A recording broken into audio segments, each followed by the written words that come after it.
I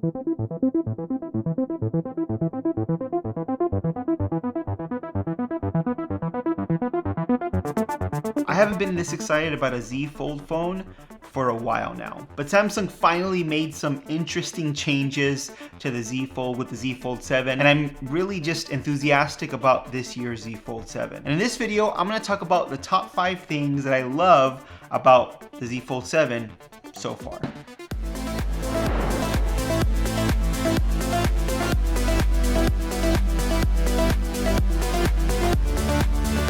Number 5, performance. Now this phone is coming with the Snapdragon 8 Elite for Galaxy, which is the latest, best chipset from Snapdragon. Now it is the same chipset you can find inside the Galaxy S25 Ultra, and that's not a bad thing. This is an amazing performing chipset, especially with all the tweaks that Samsung specifically makes for their Galaxy phones. Multitasking is going to be amazing. Just being able to do more with that larger inner display and making this a powerhouse phone is something I'm really looking forward to. And as I'm using this phone more and more, I really appreciate. Now I get it, it's nothing really new. Samsung always puts the latest, best chipset inside their Z Fold line, but I'm really impressed with the Snapdragon 8 Elite, and I'm happy it's in the Z Fold 7. Number 4 is the durability. Now it's still early, but this phone just feels solid when you're holding it in the hand, especially considering how thin it actually is. The hinge, I'm really impressed with the hinge. It feels strong and durable. And when you open up the phone, you can feel how the hinge just snaps open. It's just very satisfying to use this phone. It feels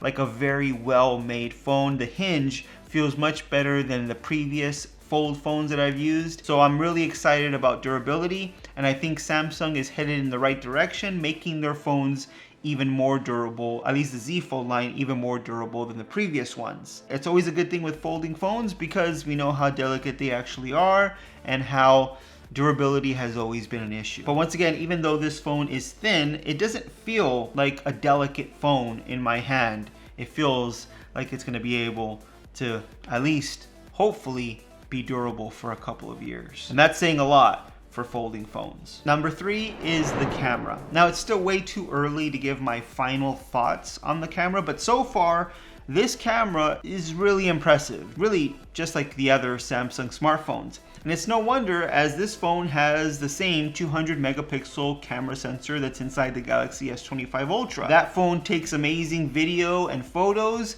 and I'm expecting this one to do the same. Now it's missing some of the other top-notch camera sensors that the S25 Ultra has. The other camera sensors don't have that same hardware, but that main 200 megapixel sensor that you're going to use for most video and most shots, I think is really nice to have in the Z Fold 7. The images so far are sharp and they have some incredible detail. You also have a lot of AI features built into the camera app, along with different shooting modes that just make this whole camera experience fun to use. I really enjoy using this camera on the Z Fold 7, and I don't necessarily feel that I'm getting a worse camera experience because I purchased a foldable. In years past, that was the case. You bought a foldable going into it knowing that your camera experience wasn't going to be the best you could possibly get on another flagship. That's not so much the case with the Z Fold 7, at least for now. Of course, I'll need more time to see if that holds true, so make sure you don't miss my full review of the Z Fold 7.